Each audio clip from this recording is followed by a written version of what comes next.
শেষ ঠিকানা যদি 3.5 হাত মাটি হয়, তাহলে কিসের তো ক্ষমতার দাপট?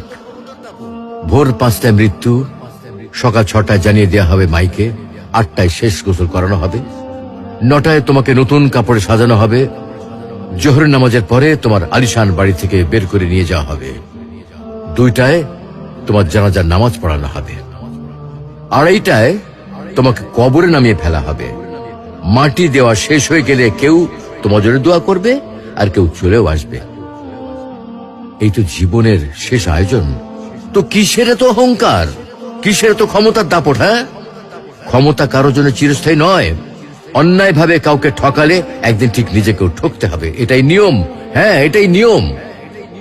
ভোরের সূর্যোদয়ের আলোতে যে পৃথিবী আলোকিত হয়, সন্ধ্যার সূর্যাস্তে তা আবার হারিয়ে যেত দেখি। অসত্য দিয়ে সত্যকে কখনো ঢেকে রাখা যায় না।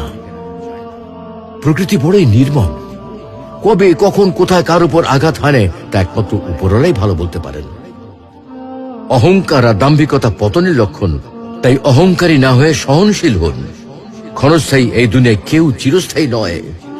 এজন্য ভুলে যেতে হবে সব রোগীর স্বপ্ন, ফিরে আসতে হবে রবের দিকে, কারণ শেষ ঠিকানা তো সেই 3.5 হাত মাটি।